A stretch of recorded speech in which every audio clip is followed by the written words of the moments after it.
بسم اللہ الرحمن الرحیم الحمد للہ رب العالمین والعاقبۃ للمتقین والصلاة والسلام علی اشرف الانبیاء والمرسلین ومن تبعهم بإحسان وإیمان إلی یوم الدین وبعد.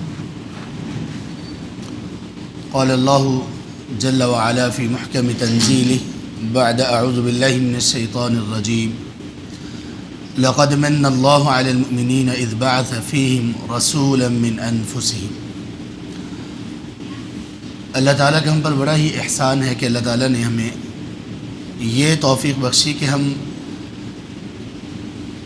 اس کائنات کے سب سے عظیم انسان اللہ سبحانہ و تعالیٰ کے بعد سب سے بڑھ کر اللہ کے مقرب مخلوقات میں سب سے بڑھ کر اعلیٰ اولیٰ اور افضل شخصیت ان کی محبت سے متعلق کچھ بات سنیں اور یہ جاننے کی کوشش کریں کہ ان کی محبت، اس کی اہمیت اور اس کی ضرورت کیا ہے اور اس کا انداز کیا ہونا چاہیے.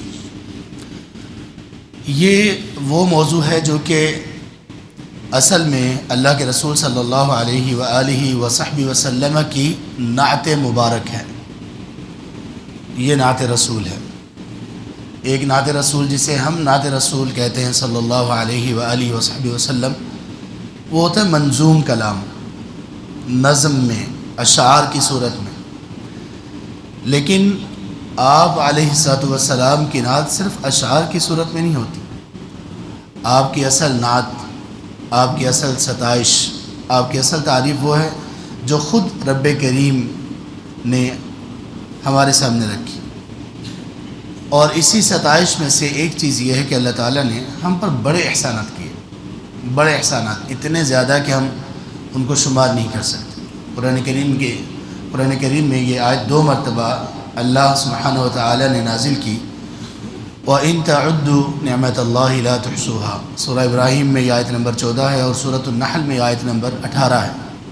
اگر تم اللہ کی نعمتوں کو شمار کرنا چاہو تو تمہارے بس میں اتنا بھی نہیں ہے کہ ڈیٹا کلیکٹ کر لو. کسی چیز کو گننے کے لیے اس کی پہلے ڈیٹا کلیکشن ہوتی ہے. لا تحصوها، تم لوگ یہ بھی طاقت نہیں رکھتے کہ وہ معلومات اکٹھی کرو جس کے بعد تم گنتی کر سکو. اللہ کی اتنی نعمت ہے. لیکن ان نعمتوں میں سے بہت کم ایسا ہے کہ جن نعمتوں کے متعلق اللہ نے یہ فرمایا ہو کہ دیکھو میں نے تم پر ایک نعمت کی، میں نے مومنوں پر ایک نعمت کی. یعنی نعمت کو جتلانا، نعمت کا انداز، اس نعمت کا ذکر اس انداز میں کرنا کہ ہمیں اللہ کی طرف سے یہ ہو کہ بندے کبھی تو نے یہ بھی سوچا ہے کہ یہ اللہ کی نعمت ہے. اور اللہ کی یہ کوئی معمولی نعمت نہیں ہے کہ جس اللہ نے اتنی نعمتیں عطا کی کہ جن کا شمار نہیں ہو سکتا. اس اللہ نے ان اربوں کھربوں نعمتوں میں سے ایک نعمت کے بارے میں کہا کہ یہ اللہ نے تم پر، اللہ نے مومنوں پر احسان کیا. اور وہ نعمت کیا ہے؟ اذ بعث فیہم رسولا من انفسہم، کہ اللہ نے تم میں ایک رسول مبعوث کیا. اور وہ نعمت ہے محمد کریم صلی اللہ علیہ وآلہ وصحبہ وسلم کی رسالت کی نعمت. اور وہ نعمت یہ ہے کہ جو سبب ہے اس پوری انسانیت پر رحمت کا. اللہ تعالیٰ نے فرمایا سورۃ الانبیاء میں آیت نمبر 107 میں، وَمَا أَرْسَلْنَاكَ إِلَّا رَحْمَةً لِلْعَالَمِينَ، ہم نے آپ کو اس لیے بھیجا کہ جہانوں پر رحمت کریں. صرف مسلمانوں پر نہیں، غیر مسلموں پر بھی، صرف انسانوں پر نہیں، حیوانوں اور جمادات پر بھی رحمت کریں. سارے جہان والوں پر رحمت کے غرض سے اے پیغمبر ہم نے آپ کو رسول بنایا. وَمَا أَرْسَلْنَاكَ إِلَّا رَحْمَةً لِلْعَالَمِينَ. تو ہم ان کا کچھ تذکرہ سننے کے لیے یہاں پہ بیٹھے ہیں. اللہ کے رسول صلی اللہ علیہ وآلہ وصحبہ وسلم نے ایک مرتبہ ایسا ہوا کہ سیدہ عائشہ رضی اللہ عنہا، ان کے سر میں درد تھا. آپ علیہ الصلوۃ والسلام ان کے پاس تشریف لائے. صحیح ابن حبان وغیرہ میں یہ حدیث موجود ہے حسن سند کے ساتھ. آپ نے سیدہ عائشہ رضی اللہ عنہا کو اس درد میں مبتلا دیکھا تو کہا اللہم اغفر لعائشہ من ذنبها ما تقدم من ذنبها وما تأخر وما اسرت وما اعلنت، اے اللہ عائشہ کے جتنے بھی گناہ ہیں وہ معاف فرما دیں، وہ گناہ ان سے پہلے ہوئے یا بعد میں ہوں، وہ گناہ پوشیدہ ہوں یا اعلانیہ ہوں، اے اللہ عائشہ کے رضی اللہ عنہ ان کے گناہوں کو معاف کر دیں۔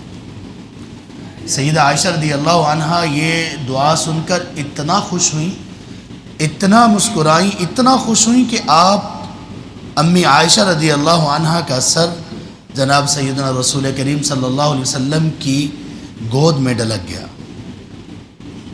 جیسے مسکراتے مسکراتے اور خوش ہو کر اور ہنستے ہوئے بندہ سر جھکا لیتا ہے نا، ہنستے ہنستے سر ایسے اس کا ڈھلکنا شروع ہو جاتا ہے، اور انہوں نے پیار سے اپنے سر کو اپنے شوہر کی گود میں دے دیا۔ اللہ اکبر۔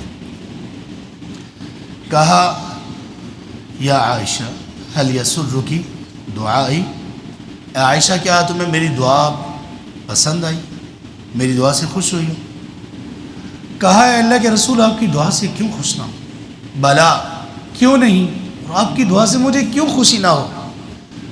کہا یا عائشہ، اے عائشہ واللہ اللہ کی قسم انہا لدعائی لامتی فی کل صلاتی، اے عائشہ اللہ کی قسم یہی دعا میں ہر نماز میں اپنی امت کے لیے بھی کرتا ہوں۔ اللہ اکبر۔ کبھی اس ذات سے بھی کبھی محبت کو سوچا ہے؟ ہم جیسے ہی محبت کا نام لیتے ہیں ہمارے ذہن میں، اکثریت کے ذہن میں جو ایک ماحول بنا ہوا ہے، جو ہماری تربیت ہے، جو ہمارا میڈیا ہے، جو ہماری دوستی ہے، جو ہمارا ایک پورا پرنٹ میڈیا ہو، الیکٹرانک میڈیا ہو، جو ایک وبا چلی ہوئی ہے، جیسے ہی محبت کا نام آتا ہے ہماری سوچ کس طرف جاتی ہے؟ وہ محبت کے جسے محبت کہنا ہی گناہ ہے، بے حیائی، غلاظت، گندگی، ناپاکی۔ اور جو اصل محبت ہے، جو اس زندگی کا سرور ہے، جو آنکھوں کا نور ہے، جو اس زندگی کا مقصد ہے، اس محبت سے ہم سارے غافل ہیں۔ یہ وہ غمگسار کہ جو راتوں کو اپنی امت کے لیے اٹھ کر روتے ہوں، سسکیاں ان کے سینے سے، سسکیوں کی آواز ایسے نکلتی ہو کہ جیسے اس ہانڈی سے آواز نکلتی ہے جس کو آگ پر رکھا گیا ہو اور اس میں پانی یا سالن ابل رہا ہو، اس ابلنے کی طرح کی فی صدرہا عزیز کعزیز المرجل، جو اس ہانڈی سے ابلنے کی آواز آتی ہے وہ آپ صلی اللہ علیہ وسلم کے سینہ مبارک سے آواز آتی تھی۔ کس چیز کی؟ سسکیوں کی۔ کس کے لیے؟ آپ کو تو اللہ نے یہ مقام و مرتبہ دے دیا تھا، لیغفر لک اللہ ما تقدم من ذنبک وما تأخر، آپ پر کوئی گناہ، کوئی لغزش، کوئی پکڑ، کوئی گرفت تھی ہی نہیں۔ آپ کا تو معاملہ اللہ کے ہاں بڑا ہی پاکیزہ، بڑا ہی بلند ترین تھا۔ آپ کا تو کوئی محاسبہ، کوئی مناقشہ، کچھ بھی نہیں۔ تو یہ راتوں کو اٹھ اٹھ کر یہ سسکیاں اور آہیں بھرنا، اور ہر نماز میں یہ دعا کرنا، اللہم اغفر لی امتی ما تقدم من ذنبها وما تأخر، اللہ میری امت کے پہلے، پچھلے، چھپے ہوئے، اعلانیہ سارے گناہ معاف کر دے۔ کس لیے تھا؟ یہ وہ غم گسار تھا، یہ وہ ہمدرد تھا ہمارا اور ہماری اس امت کے ہمدرد، کہ جسے ہم نے بالکل ہی بلا دیا۔ کسی غم گسار کی محنتوں کا یہ خوب میں نے صلہ دیا، جو میرے غم میں گھلا گیا اسے میں نے دل سے ہی بلا دیا۔ جو ہمارے غم میں گھل گیا، ہمارے غم میں آنسو اور سسکیاں جس کی ایک روٹین بن گئی، ہم نے اس کو بالکل دل سے ہی اٹھا دی۔ کیا ضرورت ہے ہمیں اس ہستی، اس کائنات کے سردار کی محبت کی؟ کیا ضرورت ہے؟ کیا اہمیت ہے؟ اللہ تعالیٰ نے قرآن کریم میں سب سے افضل سورہ جو نازل کی وہ سورۃ الفاتحہ ہے۔ اس سب سے افضل سورہ کی سب سے افضل اور سب سے اہم آیت ہے ایاک نعبد و ایاک نستعین۔ ایاک نعبد و ایاک نستعین کو ہم کیا کریں گے؟ کیا ہے اس میں؟ کیا ایاک نعبد و ایاک نستعین کو نبوت اور رسالت اور رسول کائنات صلی اللہ علیہ وآلہ وصحبہ وسلم کی محبت اور آپ کی تعلیمات، ان کے بغیر کبھی سمجھا جا سکتا ہے کہ عبادت کیا ہے، استعانت کیا ہے؟ اللہ نے فرمایا سورۃ الذاریات میں آیت نمبر 56 میں، وَمَا خَلَقْتُ الْجِنَّ وَالْإِنسَ إِلَّا لِيَعْبُدُونَ، میں نے جنوں اور انسانوں کو محض صرف اور صرف اپنی عبادت کے لیے پیدا کیا۔ کون بتائے گا عبادت کیا ہے؟ کون سکھائے گا عبادت کس کو کہتے ہیں؟ کون خبردار کرے گا کون سی عبادت مقبول ہے، کون سی عبادت مردود ہے؟ کون بتائے گا کہ کسی شخص کے زندگی بھر کے سجدے رائگاں جانے والے ہیں اور کسی شخص کی ایک لمحے کی توبہ زندگی بھر کے گناہوں پر عفو و درگزر کا قلم پھیرنے والی ہے؟ کون بتائے گا؟ رب کائنات نے کہا اقیم الصلاۃ، کون بتائے گا نماز کا قیام کیا ہے؟ رب کائنات نے کہا آتوا الزکاۃ، کون بتائے گا زکوٰۃ کی ادائیگی کیسے ہے؟ رب کائنات نے کہا فَفِرُّوا إِلَى اللَّهِ، جو آج ہم نے نماز میں سنا، دوڑو اللہ کی طرف۔ یہ اللہ کی طرف فرار، اللہ کی طرف دوڑنا، اس میں کیا لگاؤ، کیا محبت، کیا انس اور کیا وہ اللہ تبارک و تعالیٰ کے لیے تڑپ ہے، یہ کون بتائے گا؟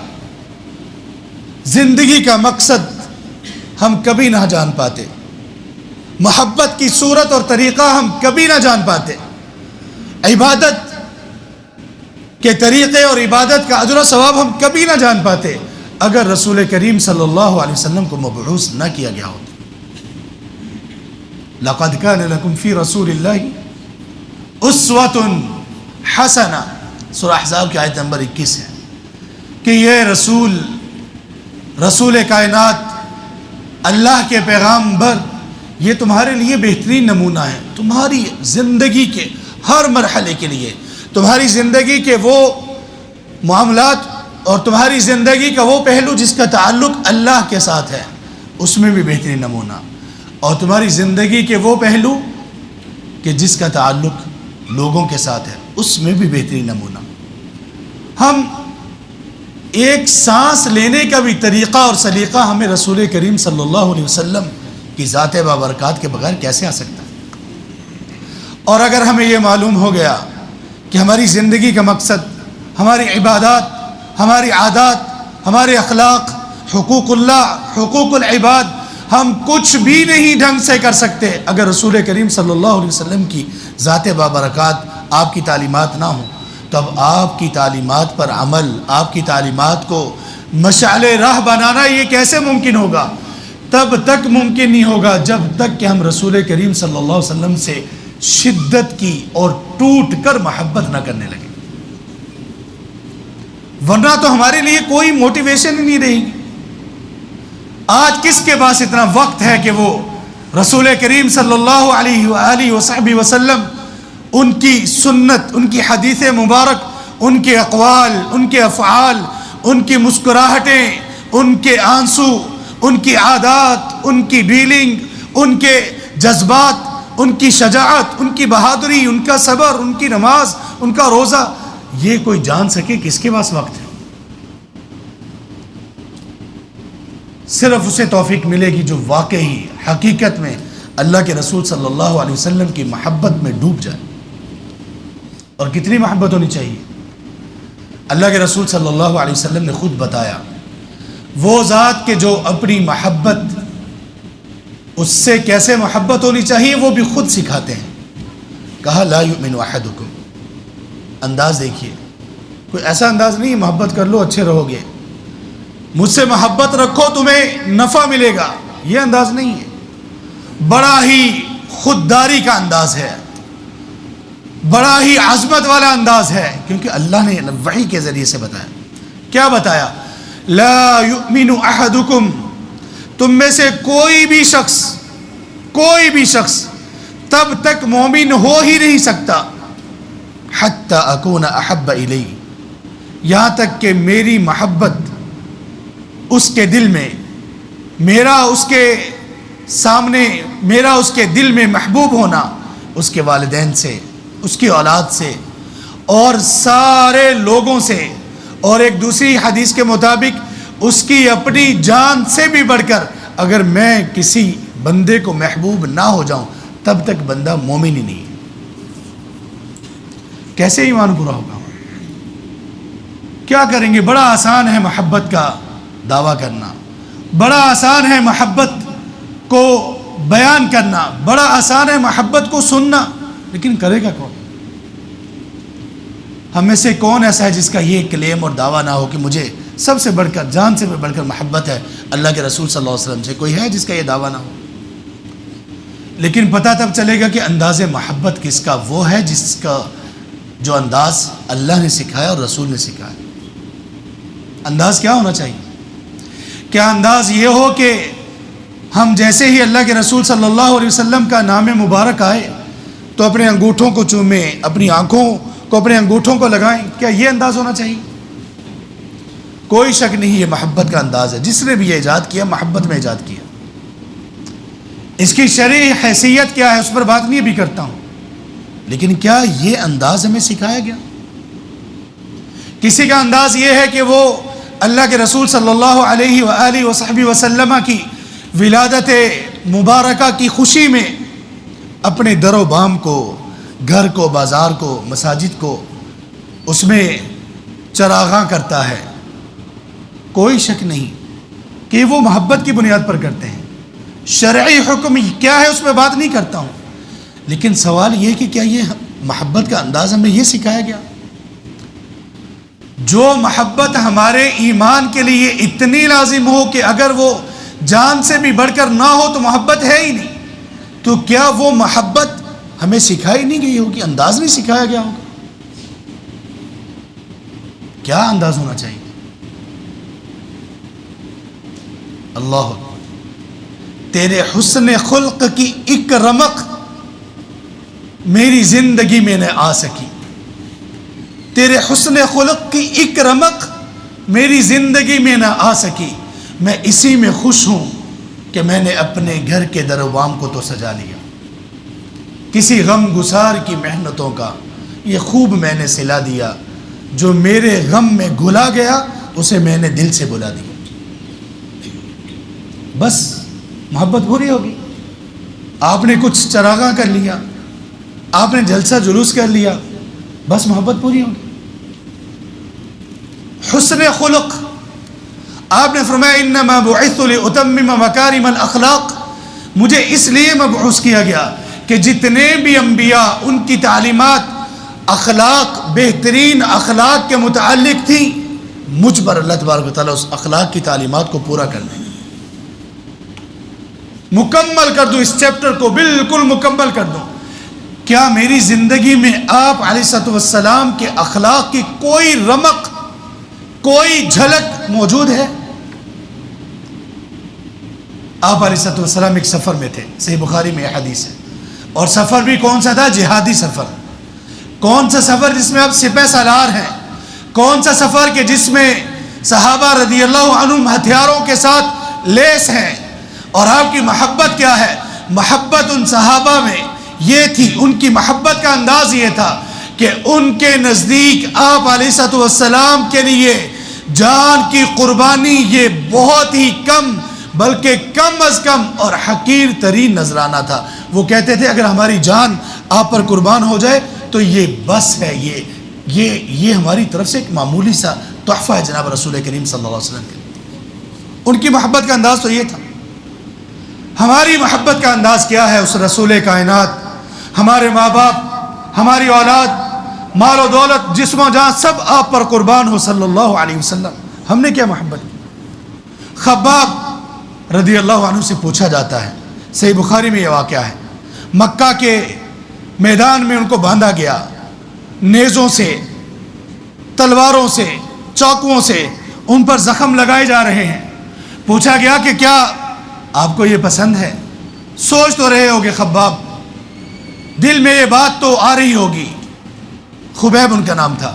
خبیب تمہارے دل میں یہ بات تو آ رہی ہوگی کہ کاش اتنی تکلیف جو ایمان لانے کی پاداش میں مجھے دی جا رہی ہے، کیا خیال ہے اگر تمہاری جگہ پر وہ شخص یہاں پہ ہوتا کہ جس کا کلمہ پڑھنے کی وجہ سے یہ ساری تکلیفیں آئی ہیں، کیا کہتے ہو اس کے متعلق؟ کہا تم یہ کہتے ہو کہ مجھے جو تکلیفیں آ رہی ہیں میری جگہ پر وہ رسول کائنات ہوتے؟ مجھے تو اتنا بھی پسند نہیں، خبیب کو تو اتنا بھی پسند نہیں کہ خبیب کی جتنی جانیں ہو قربان ہو جائیں اور اس رسول کائنات کے پاؤں میں ایک کانٹا بھی چبھ جائے، میری جانوں کے عوض میں مجھے یہ بھی گوارا نہیں، صلی اللہ علیہ وسلم۔ یہ تھے نا محبت کرنے والے۔ محبت کا ایک انداز یہ بھی تھا کہ غار یار نے غار میں سوراخ کے سامنے ایڑیاں رکھ کر اس سانپ کے کاٹنے اور ڈسنے کی شدت کے درد کو صبر کے ساتھ سہا، لیکن اس رسول کائنات صلی اللہ علیہ وسلم کو بیدار کرنا گوارا نہ کیا۔ وہ کون تھے جو غزوہ احد میں آپ کے سامنے ڈھال بن گئے؟ جو تیر آتا ان پر ٹکراتا، جو تلوار کا وار ہوتا آگے اپنے جسم کو کر لیتے، اپنے جسموں کو ڈھال بنانے والے۔ سہیل کہتے ہیں، مکہ کے مشرکین کے ایمبیسیڈر ہیں، کہتے ہیں کہ میں نے دنیا کے بڑے بڑے دربار دیکھے ہیں، سپر پاورز بادشاہ دیکھے ہیں، ان کی رعایا کو دیکھا ہے، ان کے دربار کا ماحول دیکھا ہے، ان کے ہاں جو تعظیم ہے، نوکر چاکر سونے چاندی کے انبار دیکھے ہیں، بڑے ہی دبیز قالین دیکھے ہیں، ریشم اور ململ کے پردے اور چادریں دیکھی ہیں، اور ان کے دربار کا رعب دیکھا ہے، لیکن اللہ کی قسم جو دیوانے اور پروانے اور محب اور محبت کرنے والے میں نے محمد کے غلام دیکھے ہیں، کبھی نہیں دیکھے صلی اللہ علیہ وسلم۔ کہا ان سے لڑائی کا خیال دل سے نکال دو۔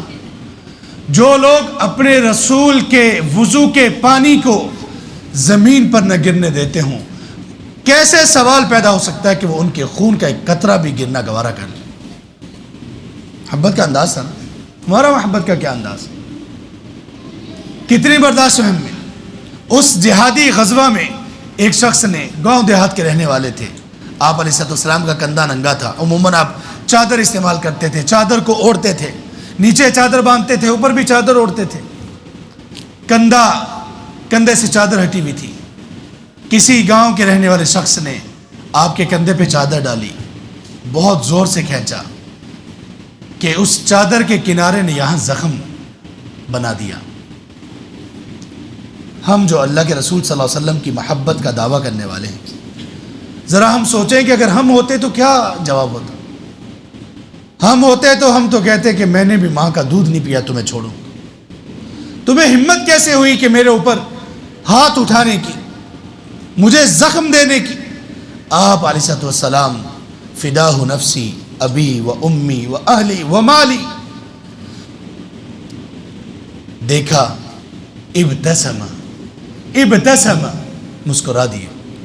کہا کیا چاہیے؟ کہا جو مال اللہ نے آپ کو دیا ہے اس مال میں سے ہمیں بھی کچھ دو۔ کہا اس بندے کو جو چاہیے عطا ہو۔ فداہ نفسی ابی و امی و اہلی و مالی۔ ہم نے کیا اخلاق سیکھا؟ جو شوہر ہیں دیکھیں اپنی بیویوں کے ساتھ کیا اخلاق ہے ان کا۔ کتنے شوہر ایسے ہیں گھر میں جا کر بڑے شیر بنتے ہیں، گالی گلوچ، سختی، درستگی، کرختگی، برا برا کہنا، بچوں کو بڑوں کو۔ کتنی ہمت اور برداشت ہے ہمارے اندر جب روڈ پر سفر کر رہے ہوتے ہیں، کوئی ایک شخص ہمیں غلط کراس کر جائے، کوئی ایک ایسی بات کہہ جائے جو ہمیں پسند نہ ہو، مرنے مارنے پر تل جاتے ہیں۔ اور دعویٰ کیا ہے کہ جان سے بھی بڑھ کر محبت ہے رسول کائنات سے صلی اللہ علیہ وسلم۔ کہاں کی محبت؟ کہاں کی محبت؟ تیرے حسن خلق کی ایک رمق میری زندگی میں نہ آ سکتی۔ زندگی میں ہے کوئی رمق؟ کون سی عقیدتیں لے کر پھر رہے ہیں؟ کون سے دعوے ہیں محبت کے؟ یہ میری عقیدت بے بسر، یہ میری ارادت بے ثمر۔ کون سی عقیدت ہے جو بصیرت کے بغیر ہے؟ آپ سے کون سا تعلق ہے جس کا کوئی نتیجہ ہی میرے اوپر ظاہر نہیں ہو رہا؟ یہ میری عقیدت بے بسر، یہ میری ارادت بے ثمر۔ مجھے میرے دعوی عشق نے نہ صنم دیا نہ خدا دیا، وہ غم گسار کے جس کی محنتوں کا یہ خوب میں نے صلہ دیا، جو میرے غم میں گلا گیا اسے میں نے دل سے بھلا دیا۔ ہم نے کیا کیا؟ کون سی عقیدت ہے ہماری؟ صحابہ رضی اللہ عنہم نے آپ کو کیسے مانا، کیسے جانا، کیسے آپ کی تعظیم کیسے کی؟ سب سے پہلے جعفر طیار رضی اللہ عنہ نے نجاشی کے پاس، حبشہ کے بادشاہ کے پاس تقریر کیا کی تھی کہ اے بادشاہ، گمراہی میں ڈوبے ہوئے تھے، بتوں کو سجدہ کرتے تھے، پیدا اللہ نے کیا، سجدے بتوں کے سامنے، شرابیں پیتے تھے، بدکاریاں کرتے تھے، قتل و غارت گری تھی، طاقتور کمزور کا حق کھا جاتا تھا۔ پھر ہمارے اندر وہ رسول آئے، کون سے رسول؟ کہ جس نے پہلی آیت ہمیں یہ سکھائی، اقرأ بسم ربک الذی خلق۔ کون سے رسول؟ کہ جو اس آیت سے پہلے زمانے بھر میں مشہور تھے، صداقت میں، امانت میں، دیانت میں، حیا میں، لوگوں کا بوجھ اٹھانے میں، فقراء و مساکین کی مدد کرنے میں، یتیموں کے مولا اور ماوا ہونے میں، بیواؤں کی مدد کرنے میں، جن کے پاس کھانے کو کچھ نہیں ان کو کما کر دینے میں مشہور تھے۔ ہم نے ان کی تعلیمات کو لیا، سنا، قبول کیا، سر آنکھوں پہ رکھا، عمل کرنا شروع کیا۔ بس اس پاداش میں یہ لوگ ہمارے دشمن ہو گئے۔ ہم اپنے آپ سے سوال کریں جو یہاں پہ بیٹھے ہوئے ہیں، اس رسول کائنات صلی اللہ علیہ وسلم کے کتنے فرمان یاد ہیں؟ ذرا سوچو تو صحیح، کون سی محبت کا دعویٰ کرتے ہو؟ کون سی محبت کا انداز ہے؟ اللہ نے سکھایا خود محبت کا انداز۔ سورہ آل عمران کی آیت نمبر 31 میں، قل، اے پیغمبر ان کو بتاؤ، آپ بتاؤ۔ نبی مکرم صلی اللہ علیہ وسلم کو انوالو کر کے، شریک کر کے کہا آپ بتاؤ، ان کنتم تحبون اللہ فاتبعونی، اللہ کی محبت اگر چاہتے ہو تو اللہ کی محبت کیسے ملے گی؟ انداز محبت کیا ہونا چاہیے؟ فاتبعونی، تو پھر میری اتباع کرو، مجھے فالو کرو۔ فالو کیسے کیا جاتا ہے؟ آپ کی تعلیمات کو سیکھا جائے اور ہر مرحلے، ہر موقع پر آپ کی تعلیمات کو زندگی کا حسن بنا لیا جائے، عمل میں ڈھالا جائے۔ صحابہ رضی اللہ عنہ کی محبت کا انداز کیا تھا؟ وہ اس میں نہیں پڑھتے تھے یہ سنت ہے کہ فرض ہے۔ ہم نے کتنے اعمال، نبی مکرم صلی اللہ علیہ وسلم کے کتنے افعال صرف یہ کہہ کر چھوڑ دیے یہ تو سنت ہے۔ کتنے لوگ ایسے ہیں ان کے چہرے پہ داڑھیاں صرف اس وجہ سے نہیں ہیں کہ سنت ہے۔ اپنے آپ سے سوال تو کرو۔ جن بہنوں کے چہروں پہ پردہ اور حجاب نہیں ہے، سوال تو کرو، یہ شکل و صورت، یہ انداز اتوار، یہ زندگی گزارنے کا طریقہ، یہ شادیوں پہ جو ہمارے ہاں ہوتا ہے، جو ہماری دوستیاں ہیں، ہم کیا دیکھتے ہیں، ہم کیا پسند کرتے ہیں۔ آپ اپنے آپ سے سوال تو کرو کہ یہ آیا کہاں سے، کس سے متاثر ہو کر میری شکل و صورت، میرا لباس، میرے بال بنانے کا انداز، میرے پہننے کا انداز، میرے چلنے کا انداز، یہ سارا کس کو دیکھ کر میں نے لیا؟ کیا اللہ کے رسول صلی اللہ علیہ وسلم کو دیکھ کر یا کسی غیر کو دیکھ کر؟ اگر اللہ کے رسول صلی اللہ علیہ وسلم نے پوچھ لیا قیامت کے دن، اللہ نے یہ سوال کر لیا کہ بتاؤ کہ میرے رسول کی شکل میں، بتاؤ میرے رسول کی تہذیب اور کلچر میں، بتاؤ میرے رسول کی تعلیمات میں ایسی کیا کمی اور نقص تھا کہ تمہیں مغرب کا کلچر اڈاپٹ کرنا پڑا؟ بتاؤ اللہ کے رسول صلی اللہ علیہ وسلم سے محبت کرنے والوں جواب کیا ہوگا؟ مجھے میرے دعوی عشق نے نہ صنم دیا نہ خدا دیا، نہ دنیا ملی نہ رسول کریم صلی اللہ علیہ وسلم کی محبت ملی۔ صحابہ رضی اللہ عنہ نماز پڑھ رہے ہیں، سنن نبی داؤد میں حدیث ہے، نماز کے دوران رسول کریم صلی اللہ علیہ وسلم نے اپنے جوتے اتار دیے، جوتے پہن کے نماز پڑھ رہے تھے۔ آپ نے سلام پھیرا، نماز ختم کی تو دیکھا کہ صحابہ رضی اللہ عنہم نے بھی نماز میں جوتے اتار دیے۔ پوچھا تم نے جوتے کیوں اتارے؟ میں نے تو اس لیے اتارے کہ جبریل امین علیہ السلام نے مجھے آ کر کہا تھا کہ آپ کے جوتے میں گندگی ہے، نجاست ہے۔ آپ نے کیوں اتارے؟ کہا ہے اللہ کے رسول ہم تو امتی ہیں، یہ محبت کرنے والے تھے، بس آپ کو جو کرتا دیکھ لیتے ہیں وہ بس کر گزرتے ہیں۔ فرض اور سنت کی بحث میں نہیں پڑتے تھے وہ لوگ، یہاں تک کہ جس راستے پہ آپ صلی اللہ علیہ وسلم گزرے، جہاں بیٹھ کر آپ نے قضائے حاجت کی، صحابہ کچھ ایسے بھی تھے کہ وہاں پر بیٹھ جاتے تھے، حاجت نہیں بھی ہوتی تھی حاجت کے لیے بیٹھ جاتے تھے کہ وہ رسول کائنات یہاں بیٹھے تھے. ایسی محبت تھی ان کی. جب تک یہ محبت ہمارے اندر تھی ہم آسمانوں کی بلندیوں پر تھے، ہمارے تذکرے آسمانوں میں تھے، اللہ تبارک و تعالیٰ فرشتوں میں ہمارا ذکر کرتے تھے.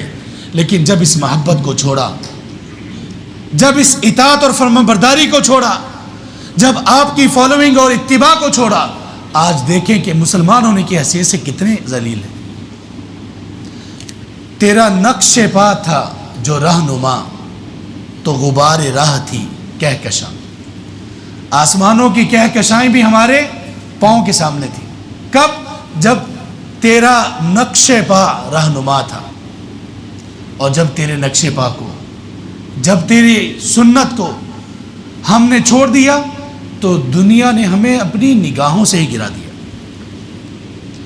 آئیے دوبارہ سے اس محبت کو دوبارہ سے زندہ کریں. اپنے آپ سے سوال کریں کہ محبت کا دعویٰ کرتا ہوں مجھے معلومات کتنی ہے رسول کریم صلی اللہ علیہ وسلم کے بارے میں نے آپ کے بارے میں کتابیں کتنی پڑھی ہیں، آپ کی تعلیمات کو کتنا جانتا ہوں، آپ زندگی کیسے گزارتے تھے، آپ کے کھانے کا انداز کیا تھا، آپ کے بیٹھنے کا انداز کیا تھا، آپ کے سننے کا سنانے کا انداز کیا تھا، آپ کے مسکرانے کا انداز کیا تھا، آپ لیٹتے کیسے تھے، آپ اٹھتے کیسے تھے، آپ کی نماز کیسی تھی، آپ کا اخلاق کیسا تھا، آپ کا غصہ کیسا تھا، آپ علیہ السلام کا صبر کیسا تھا، برداشت کیسی تھی. یہ ساری باتیں سیکھو اور پھر اس کو اپنی زندگی میں امپلیمنٹ کرو.